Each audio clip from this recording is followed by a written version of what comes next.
We're back on our TotalBoat Sport Dory, and today we're getting started on putting the second binder strake on the port side. Now, we've got a pattern in place right now, and I'm going to talk to you quite a bit more about that. But before we go on talking about that, I wanted to remind you of the WoodenBoat Show in Mystic, Connecticut. That's the weekend of the 22nd, the 23rd, and the 24th. That's Friday, Saturday, and Sunday. Now, that's a pretty good time because we've gone down every year, and we've had some pretty good success. I've met a lot of people down there, and I'm anxious to meet all those same people over again and talk about the things that we've been up to now lately. So it'll be pretty interesting. You know, we're down there with something a little bit different this year than a traditional wooden boat, but I still call it a wooden boat, even though it's got some plastic frames in it and a few different things like that. You know, a lot of people cover their boats with fiberglass and different things, so it's nothing new, you know, to come up with a few new ideas. It's, like I say, it's still a wooden boat, you know, but like I said, today we're going to get started with our binder strake, the second of the binder strakes. Right now I've got a pattern clamped in place, and you'll notice it's clamped in a little bit different manner. I was getting a little frustrated trying to hold the heavy clamps up and try to work with them, so I've come up with this new system of being able to clamp things on. Not only the pattern clamped on this way, but also the plank itself. So, you know, let me get started and I'll show you what I've done. What I've done too is I've moved a batten up to the line-off line above the line-off line. Now, when I say above, you know, I mean above if the boat was upside right, because this is above the line-off line. And the idea is that I can use it to help myself make the pattern. The pattern is actually block spiraled off to this batten, and it works really well. When I transfer that pattern off onto my material, whether it's just trying to find the material or trying to transfer it off onto the material, I get to trace that one side, and then I'll use this other side as a spiling, which I've done with my business card. So, you know, I've got the pattern up on this bevel where the two planks are joined together, and that helps me get that bevel to be just right on the plank above it. And this particular plank has no bevel on the inside of it because it's getting to be a harder corner now, so it's going to show up a 1/2 inch thick at this lap right here. This one's a 1/4 inch. This one's going to be a 1/2 inch thick showing and fading in at the ends. I think it's nice like this because the boat will create a little bit less resistance in the water with these little bit smaller overlaps right here. So at this point it's going to switch over to 1/2 inch laps. And like I say, the pattern is basically all worked out. I'm going to take it off and I'm going to show you this new method that I use to clamp the pattern on, and that I'm going to use to clamp on the plank itself also. Now let's just remove this pattern and put it up on the bottom of the boat. And what I wanted to show you was these aluminum brackets that I fastened onto the side of the molds.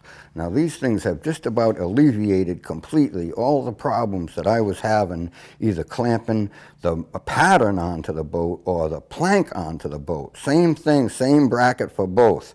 They work fantastic. I'm going to show you a little demonstration here. Now, I've just got a piece of wood, the grain's going the wrong way, but that's the planking thickness right there. And I can reach right underneath and pick those brackets up just by hearing them, or whatever it takes to get that clamp onto that bracket, just as simple as can be, and snap, one hand just like that, and the plank is clamped down into position. Now, I've got one of those brackets fastened at every one of the molds, and the molds aft and the molds forward, I've got them on the large side of the molds. That stops the clamp from actually slipping off of the bracket like that when you clamp it down. If you had it on the other side, you'd have a little bit of problem with it. So you have to take into consideration that when you're doing it. The other thing I'm going to do is I'm going to cut some more of these, and I'm going to put them up here for the shear planks, and I'm going to cover the other side with them too, because this to me is revolutionary. This works really good. I had thought about this and thought about it and thought about it and never came up with an answer to it until just recently, and this is it, believe me. So this is making the project easier, and I just wanted to show you how I go about it. Yeah, now you can see how easy it was.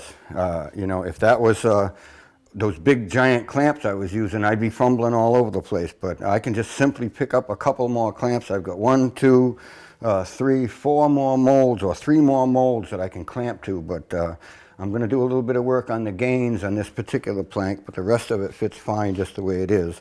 There's a few other things I did want to say to you about it.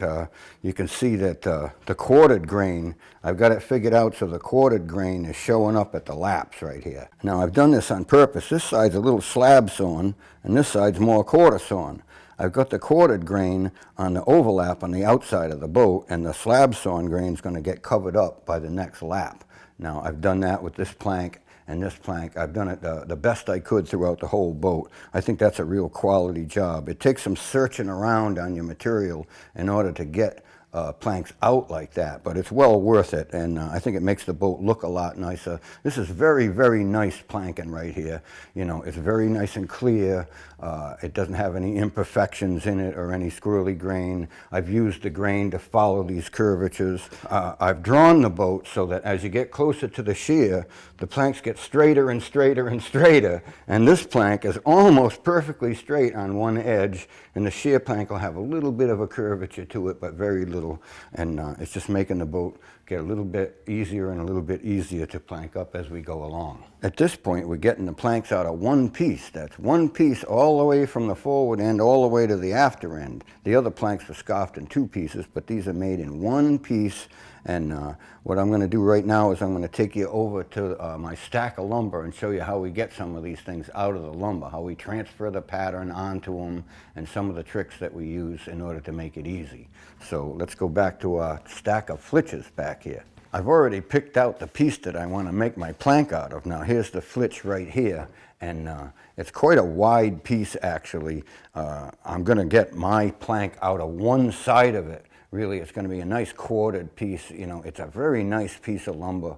The only thing with these pieces is they're very, very wide, and they have a tension built up in them. And you just wouldn't want to take your pattern and put it right down on there and trace the traceable side and spile the other side and cut it out, because it really wouldn't come out the same shape. What's going to happen to it is, as I saw it, it's going to spring. And I have no idea which way it's going to spring or which way the tension is in it. Now, I could take a guess at it, but that's exactly what it would be, a guess. And I don't know if most of the tension's on this side of the tree or on this side of it. So what I'm going to do is I'm going to stretch a line down the middle of it, just past where I need it to be, and I'm going to saw a straight line down the middle of it. And we're going to see what side of it springs and what happens to it. And after that happens, I'm going to get most of the tension out of it, and then I'm going to transfer my pattern onto it and saw the plank out after that. So let's get started here, and I'll pull this line right down. Now I don't have a chalk line, but I just have a line, and it'll work perfectly. Now with my nice carpenter pencil here, I'm drawing some marks right beneath the line. I've got my eye directly above the line, and that allows me to be able to get that mark right in the right position. You know, it doesn't have to be perfectly accurate, but this is accurate enough, and so I'm going to go along and put a number of marks along here and then retract the line. And then I'm going to use those marks to tack a batten. Now the batten is tacked 1.25 inches or so away from where I actually want to saw it with the skill saw.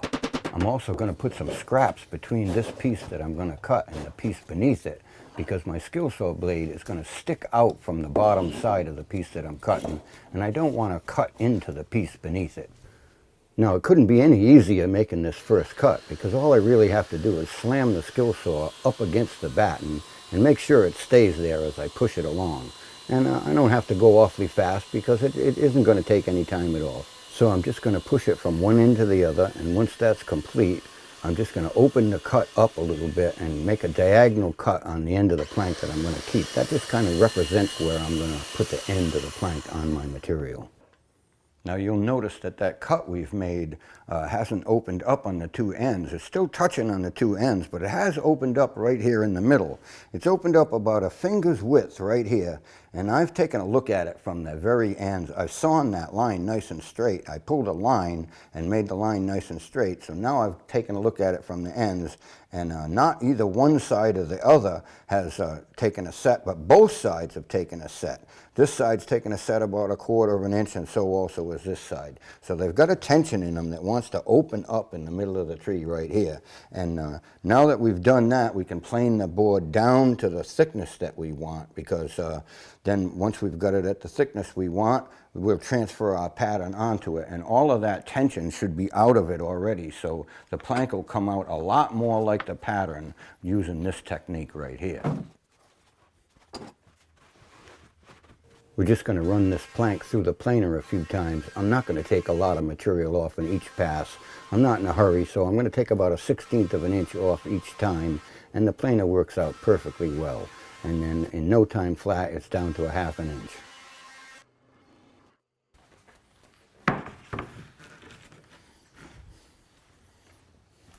Now I thought I'd show you how to cut one of these hood ends off up here. Now it's fastened down in place, and it's got some bedding sticking out from behind it right here, and I have to be kind of careful. I don't want to do this with power. I don't want to cut into the other hood ends or into the stem or anything like that, so I'm just going to use a handsaw. And I know the handsaw cuts straight, and that's a curved line, but basically the only thing that can go wrong is I'll fall away from where I'm trying to cut and not cut into it where I'm not supposed to be cutting, so it's pretty safe. And I'm just going to take my handsaw.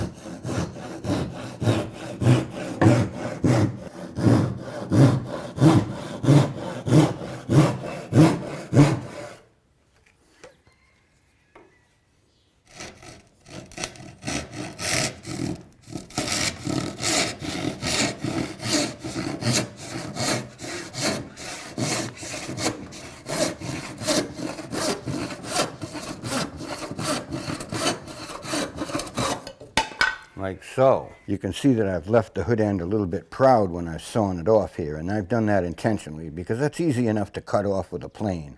I wouldn't want to cut into this other hood end or make any damage happen to this thing whatsoever, not at this late stage in the game. So I'm just going to pick up a block plane now and just knock it down with a block plane.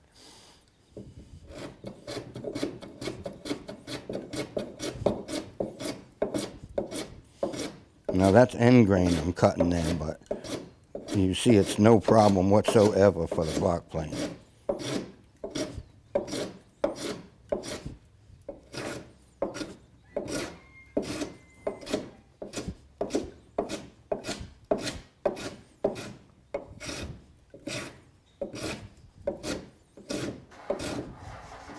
The next thing for me to do here is to spile off the batten with my rule. I'm using my rule as a block spile. Now once I've got a line on it one end to the other, I'm going to remove the pattern and take it over to the bandsaw. Now I could cut that with a skill saw.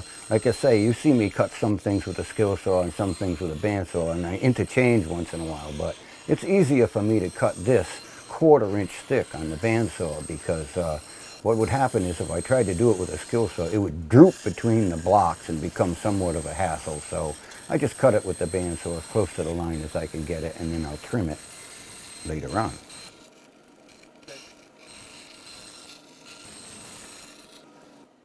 You'll notice that I've left it a little proud. I've left the line right on there because it's very, very easy for me to plane it down to the line. I wouldn't want to have sawn past the line or sawn any of the line away. I've got a little bit of material to remove. There's nothing to it. I take my block plane, I lay it on the table on its side so that it planes 90 degrees, perfectly 90 degrees, without having to keep track of that whatsoever. And all I have to do is plane it until I split that line in half. Now I'm going to bring my pattern back to the boat and place it in position. I'm going to tack it in position to the molds and to the stem just because it's convenient, and take a look at it. It fits really, really nicely up against the batten because it was fit. It was a block spiling and it fits perfectly. Once I've got it in position now, it's in the relative position that it's supposed to be in, and I can spile the top side of it. I'm going to use a business card to do that. And I'll put quite a few of them on there. The closer I put them together, the easier it is, because then I won't have to tack a batten between the marks. I'm back on the bench again, and I've got my pattern laying on top of the plank that I'm going to cut out. Now I'm just going to trace one edge because it fits the batten on the boat, and then I'm going to pick up my spiling block and transfer all the other spiling marks onto the plank. Like that. Now the coolest guy in the world would connect those up before he saws it. I've got my piece back on top of the pile of flitches with a few scraps underneath it, and I'm going to pick up my skill saw and cut it out. Now, it's pretty easy because I've got it at the right height. If I had it up on top of the bench, it would be very hard for me to sight the bow end of the skill saw onto the line. And if I had it down too low, I'd be either kneeling or doing something that I just can't do properly. So I've got it exactly at the right height. Makes it very easy, like I said. I'm going to make one cut one end to the other, and then switch the piece around and stand in the same position to cut the other side. Now look at that, after the scrap has been cut off there's a huge amount of tension in the scrap itself. Now, you know, it doesn't feel like it's awfully stiff, but look at that, by itself it's sprung 3/4 of an inch to an inch. So, you know, like I said before, there's a tension in this wood, and we're just out to try to eliminate as much of it as we can so that it comes out like the pattern's been made. And we feel as if this is it right here. So let's go to the bench with it because we're going to plane the edges of it.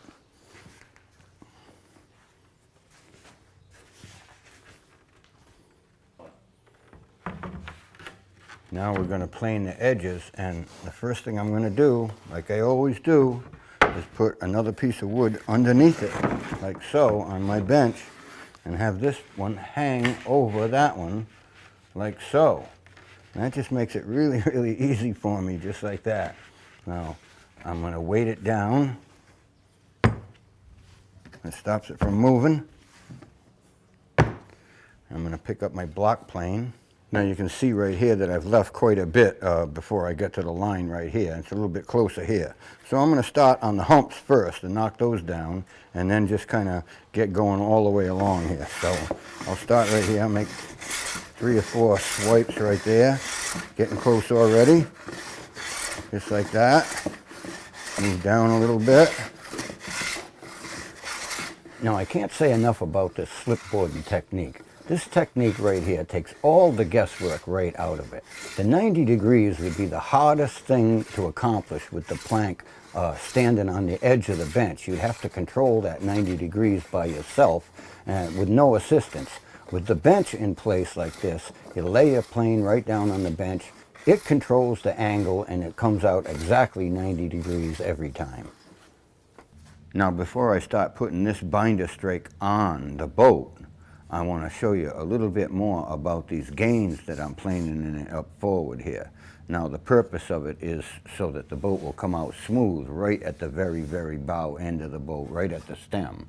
You know, then it starts to develop the overlap as you go back. And this one's going to be just a little bit more radical because it's going to develop a 1/2 inch of overlap by the time you get right to here. So, you know, you would think that I would half lap it or something like that, but half lapping it's pretty tricky because you get a fit on the inside as well as on the outside at the same time. I can't seem to master that one at the same time. So, you know, what I do is what they call a twisted lap. And you can see that the ones that I've made already, they come out to a feathered edge, you know, right at the very forward end. So there's no fit on the inside other than the face of the fit, like this, and that's all we'll have to deal with. And then it runs out right at the very stem end. So, you know, I've got some depth to plane into both sides of it here. I've got it started very, very carefully on the line by putting my rabbit plane on the line like this and planing along the line very, very carefully until I got a little ditch right there. And then I could, you know, deepen up my plane a little bit and start working it down, you know, until I got it, you know, onto a little bit of an angle. And now I've got like a surface there with a little rabbit, and I can continue to plane it.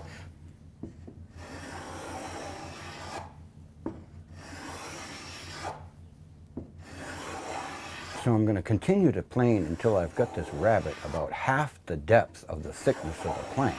Once I've got that done, I'll flip the plane 90 degrees and then plane up to the line and back and forth a few times. And you know, you just have to work at it, and you have to be very careful. I've feathered the very, very forward end of that plank out to almost nothing on the inside. And I'm just going to check it a few times and go back and forth a few times and maybe extend the rabbit aft a little tiny bit more. But you just, like I said, you got to be very, very careful, and you have to be very careful not to plane the line away, because if you plane the line away, well, then you don't know where you are. All right, now let's take a look and see how the plank fits on there. So there it is, a second binder strake on the starboard side in position. Now there's a little bit more work to do on the gain up forward, but I wanted to show you this overlap. It's a little bit different right here than the other overlap. This overlap here shows about 1/4 of an inch. I did that for resistance when you're rowing it. And I couldn't do it here because I'm going around much more of a corner. In order to get that overlap to show only 1/4, I would have been down to a feathered edge on the plank above it on the inside. That wouldn't work out very good. So this is the way it has to be right here, and the next plank's going to be the same. So, you know, there's quite a few things left to do. Once this plank is fastened into position, I'll be able to remove this stringer right here and then make my next pattern exactly the way I showed you that I made this pattern. And, you know, like I said, you know, it's not done yet. There's a few planks to fasten on here. You know, there's a few things to do. We got to put guards on it.